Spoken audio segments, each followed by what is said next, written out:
je suis Maude et tu écoutes l'épisode 5 du podcast « S'élever en même temps que son enfant ». Dans cet épisode, nous allons parler des 4 clés pour développer et nourrir la confiance de ton enfant. Et une 5e en bonus spécial fratrie.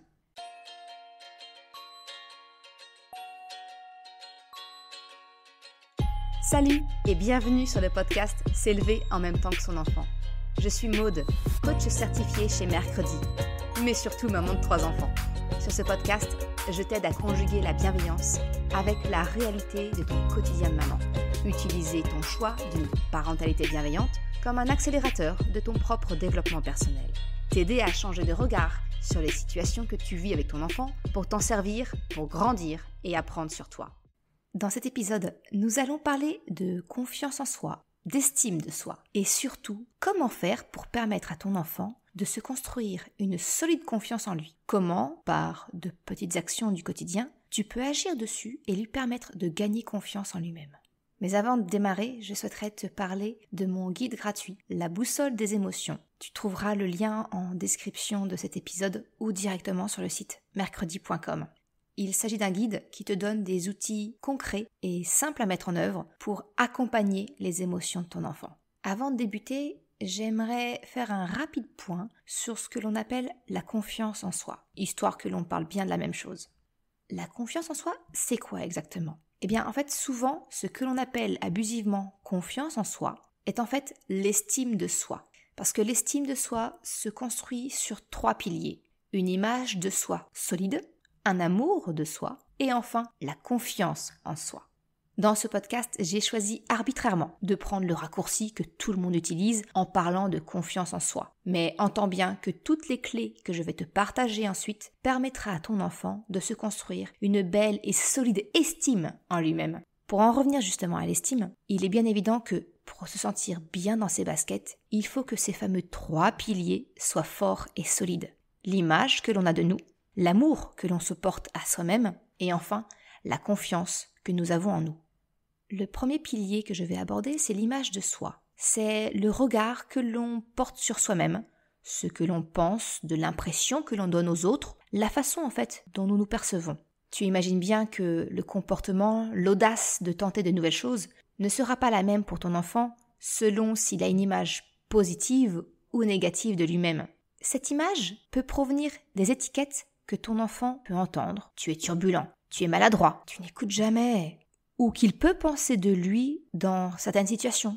Je suis trop fort. Ça, c'est clairement une image positive qu'il a de lui. Ou à l'inverse, je suis trop nul de toute façon. Qui est une image négative qu'il peut avoir de lui. Tu comprends donc facilement comment l'image de soi impacte la confiance en soi de ton enfant. Le deuxième pilier dont je voudrais te parler, c'est l'amour de soi. S'aimer soi, s'accepter tel que l'on est. C'est sans doute l'un des plus gros challenges de la vie. Et c'est ce que je te propose, entre autres, avec mon accompagnement. Apprendre à accepter d'être une maman parfaitement imparfaite. Eh bien, pour ton enfant, c'est la même chose. Lui apprendre à s'aimer lui pour qui il est, y compris ses erreurs et ses échecs. S'aimer soi, cela signifie ne pas avoir besoin de l'amour et de la reconnaissance des autres. Bien sûr, cela fait toujours plaisir, les marques d'amitié, d'amour, de reconnaissance. Mais quand on s'aime soi suffisamment, alors on ne tombe pas dans le piège de la dépendance affective. Le regard des autres n'est pas un poids qui pèse sur nous. Tu connais ta propre valeur. Tu n'as pas besoin qu'une personne tierce te valide ou t'approuve. Trop souvent, nous confondons amour et respect. Nous recherchons l'amour des autres alors qu'ils ont tout à fait le droit de ne pas nous aimer. Mais le respect, c'est la base. Ce n'est pas l'amour que nous devrions attendre des autres, mais leur respect. Mais ça, c'est une autre question, ce sera peut-être le sujet d'un autre épisode, qui sait. Pour en revenir à l'amour de soi, quelquefois, nos croyances personnelles peuvent nous laisser penser que s'aimer soi-même, c'est une forme de narcissisme, d'égoïsme, alors que pas du tout. Comme toute chose, il existe un juste milieu. Et souvent, par la peur, la crainte de paraître égoïste ou narcissique, eh bien, on bascule automatiquement dans l'opposé, aux dépens de notre amour pour nous-mêmes. Et on se retrouve alors très souvent dépendant du regard des autres. Je me trompe ou ça te parle particulièrement? La confiance en soi, le 3e pilier, c'est en fait la confiance en nos capacités de réaliser certaines choses. C'est lié à nos actes, notre capacité à agir de manière appropriée dans toutes les situations. Et alors tu le vois, l'image et l'amour de soi sont liés à ce que l'on pense de soi, ce que nous sommes. La confiance en soi, elle est plutôt liée au comportement, à nos actions dont nous nous jugeons capables. C'est ce que nous croyons pouvoir faire. Mais alors, mais comment Maud on fait pour renforcer la confiance en soi ?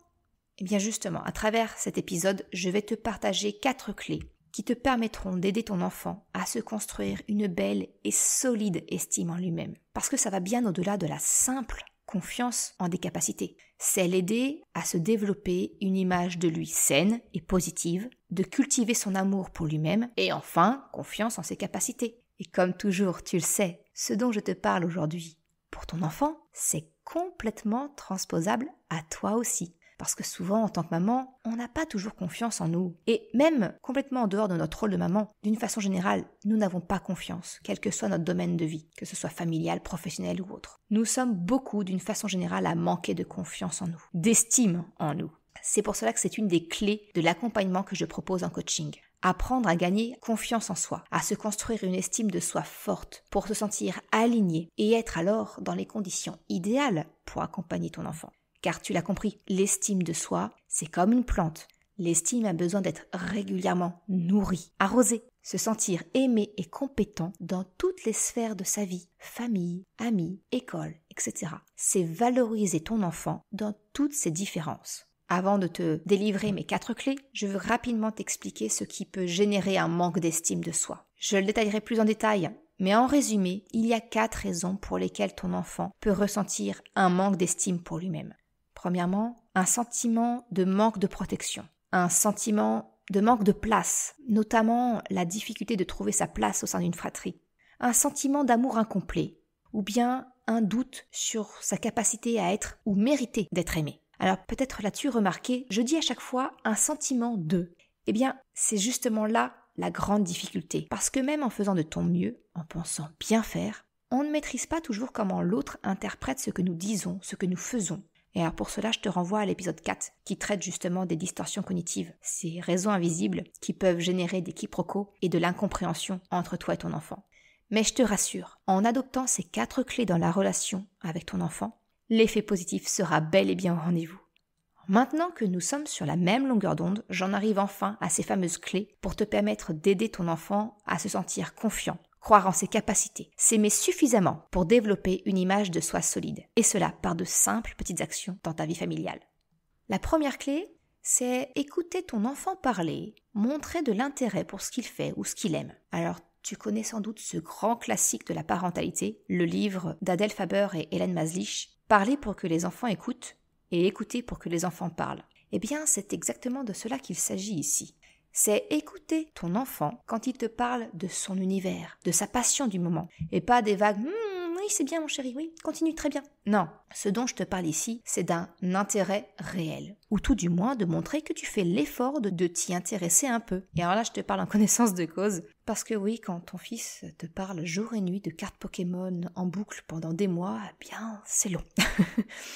Moi, j'ai même dû apprendre les règles, chercher des tutos sur YouTube, imagine un petit peu. Mais pour autant, je ne me suis pas forcée. J'ai été honnête avec lui. J'ai respecté mon propre besoin. Non, c'est pas mon truc les cartes Pokémon. J'ai dit à mon grand que c'était pas trop ma came, mais que je voulais comprendre pour l'aider à progresser et que je puisse le suivre dans ses explications quand il m'en parle. Vu qu'il m'en parle souvent, autant que je comprenne de quoi il me cause.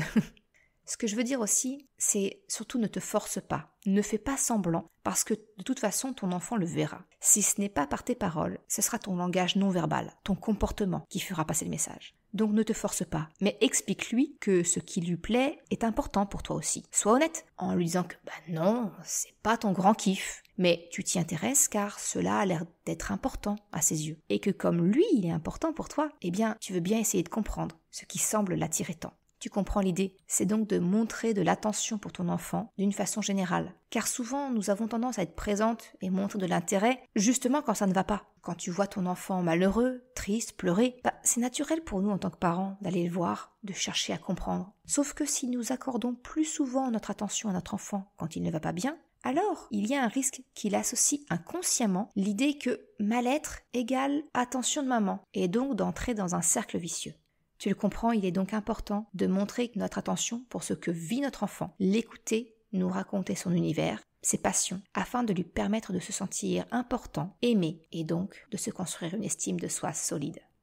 La deuxième clé, c'est d'aider ton enfant à s'aimer lui-même dans toutes ses facettes, celles qui brillent comme celles qui sont un peu plus sombres. Il est important de lui montrer qu'il est unique et que ce sont justement ses différences qui font ce qu'il est, qui font sa richesse. Concrètement, cela signifie ne pas le comparer aux autres. Si, tu sais, toutes ces petites phrases dans le style « À ton âge, ton frère savait déjà s'habiller seul.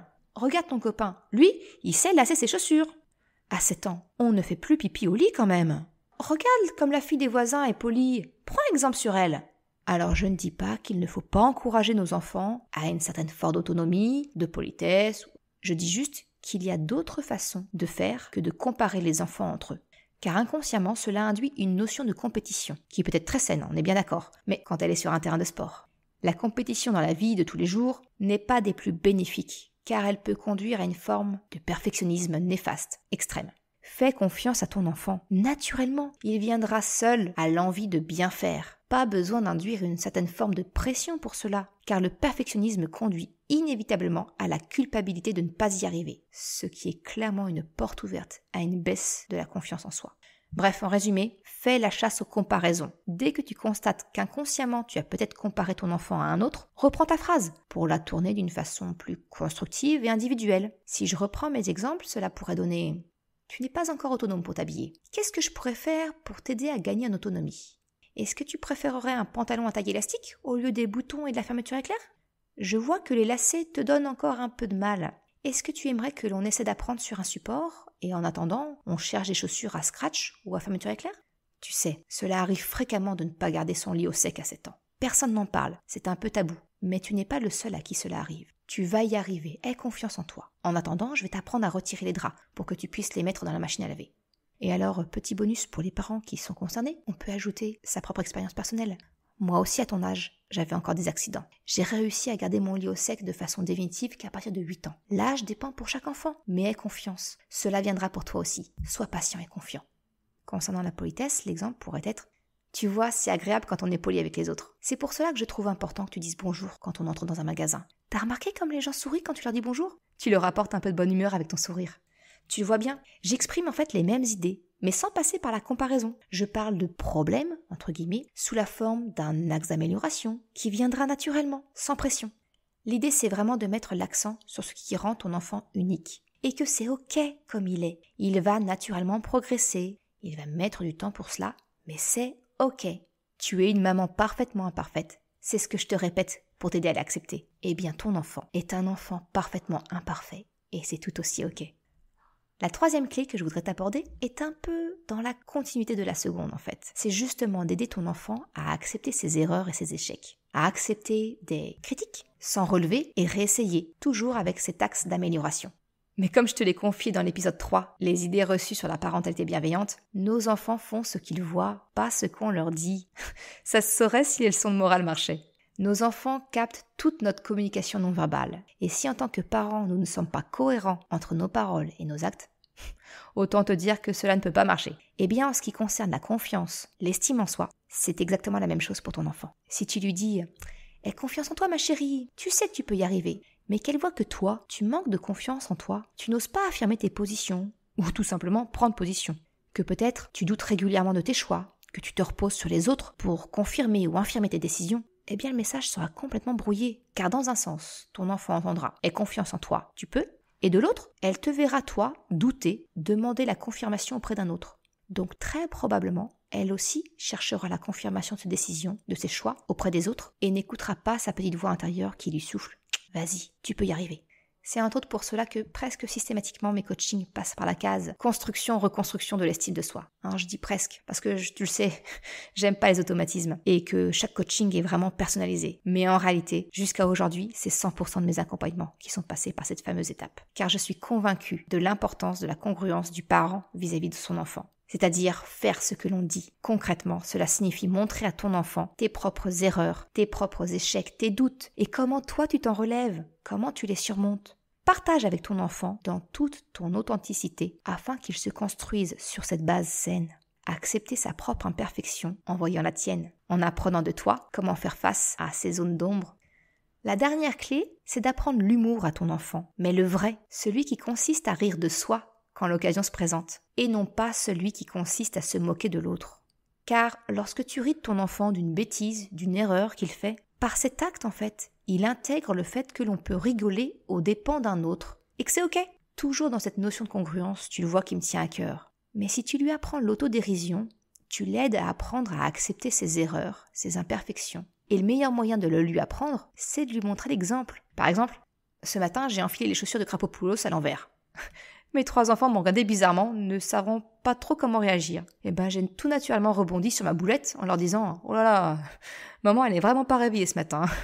Je crois que je vais devoir faire appel à vous pour mettre mes chaussures car apparemment je ne sais plus faire. » Je les ai fait rire. On en a rigolé tous les 4 ensemble. En gros, ça correspond un peu à la règle d'or. Traite les autres comme tu voudrais être traité. Ne fais pas aux autres ce que tu ne voudrais pas que l'on te fasse. Et j'en vois déjà les premiers signes, chez mes grands, que ce message est passé, car il aurait déjà arrivé de me rapporter des scènes à l'école qui les choquent, où ils ne comprennent pas que l'on puisse se moquer de quelqu'un d'autre. Alors attention, mes enfants ne sont pas du tout des anges. Clairement, il leur arrive de se moquer entre eux, l'un de l'autre. Mais quand je le constate, je peux plus facilement faire appel à leur empathie en leur rappelant que pointer du doigt la bêtise de l'autre, ça te fait peut-être rigoler, mais l'autre il a pas franchement l'air de rire. Je leur rappelle alors que l'humour, le vrai, c'est quand tout le monde rigole, pas quelques-uns aux dépens d'un autre. Tu le vois, l'autodérision, c'est aussi une très bonne arme pour bâtir une image de soi, une confiance en soi solide. Et en plus avec une pointe de fun. Alors pourquoi s'en priver ? En plus de ces 4 clés, je voudrais t'en partager une 5e en bonus, qui est plutôt dédiée dans le cas des fratries, ou lorsque l'on doit s'occuper de plusieurs enfants en même temps. Parce qu'on le sait, consacrer du temps individuel à chaque enfant, c'est un véritable casse-tête quand on a plusieurs enfants. Et pourtant, c'est ça la clé, c'est de passer du temps en tête-à-tête avec chacun des enfants. En fait, ce que j'entends par là, c'est que l'erreur sous-jacente, c'est de raisonner en tant que famille, ou en termes de couple-parent d'un côté, et enfant de l'autre. Parce que, en pensant ainsi, l'individu s'efface au profit de la collectivité. Comme je te l'ai évoqué dans la clé numéro 2, pour s'aimer, ton enfant a besoin de se sentir unique, différent. Donc tu comprends que si on raisonne et qu'on parle en termes de les enfants, bye bye l'unicité. La personnalité s'efface au profit du groupe. C'est d'autant plus visible dans les fratries de plus de 2 enfants. Le second a quelquefois du mal à trouver sa place au sein de la famille. Et donc, potentiellement, peut avoir une tendance naturelle à renforcer sa différence par de l'opposition. Concrètement, si je prends l'exemple d'une famille de 3 enfants, tout à fait au hasard, ça sent pas du tout le vécu, eh bien, l'aîné restera toujours le premier. Quel que soit son âge, les parents découvriront les challenges et les plaisirs liés à son âge avec lui. Le petit dernier, eh bien, il restera toujours le petit dernier. Le plaisir de goûter au dernier câlin involontaire, au petit Pierron, voilà, ce sera toujours le petit dernier. Mais alors le deuxième, comment il se place là-dedans ? Pour te partager mon expérience, quand j'ai été enceinte de Krapopoulos, notre dernier, j'avais déjà bien conscience de cela. Je faisais vraiment très attention pour que Choupinette ait toute l'attention qu'elle mérite et qu'elle a naturellement besoin. Mais alors j'ai pris un grand coup dans la tête quand j'ai voulu envoyer des photos de mes enfants à leur ancienne nourrice pour leur donner quelques nouvelles après la naissance. J'avais plein de photos de mes 3 enfants, pas de problème. Plein de mon grand et de ses premières fois. Naturellement, j'avais plein de photos de mon bébé. J'avais beaucoup de photos de Choupinette et de Chocapic ensemble. Beaucoup de Choupinette avec mon petit dernier, Krapopoulos. Mais des photos de Choupinette seule, pouf, la claque. 2 pauvres photos. Et encore, j'ai dû remonter sur plus de 6 mois pour les trouver. C'était franchement symptomatique. Tu le vois, même en le sachant, même en y faisant attention, il est difficile de vraiment donner de l'attention individuelle à tes enfants. Et c'est pourtant essentiel pour qu'ils se sentent exister par eux-mêmes, et pas comme une simple entité les enfants, les garçons, les filles. Alors la bonne nouvelle, c'est que passer du temps en tête-à-tête avec ton enfant, ça ne signifie pas passer 1 heure avec chacun. Et parce que franchement, en fonction de la composition de ta famille, 24 heures peuvent ne pas suffire. Le temps qualitatif est beaucoup plus important que le temps quantitatif. Cela signifie que passer du temps de qualité est tout aussi, si ce n'est plus, important pour ton enfant que le nombre de minutes ou d'heures. Par exemple, ça peut tout simplement s'inscrire dans un rituel du soir, et c'est ce que nous on pratique. Un moment de câlin, de lecture, de discussion autour de la journée. C'est vraiment un temps privilégié en tête-à-tête. Je passe 10, peut-être 15 minutes avec chacun de mes enfants. Alors oui, du coup, le coucher dans la globalité prend du temps, mais au moins mes enfants ont un moment dédié avec chacun de nous. On se relaie, mon mari et moi, et chacun de nous, on passe 10-15 minutes avec chacun de nos enfants. Et ils ont un petit moment avec papa, un petit moment avec maman. Ce moment-là, tu peux le caser n'importe quel moment dans ta journée selon le rythme de ta famille. Mais si tu ne dois retenir qu'une chose, c'est de garder en tête de privilégier l'individu au lieu du groupe. C'est appeler tes enfants par leur prénom pour les appeler à table, pour leur poser une question, au lieu de dire « Les enfants à table ! Bon, les enfants, vous voulez faire quoi ce week-end ?» C'est vraiment de reformuler en nommant chacun de tes enfants par son prénom.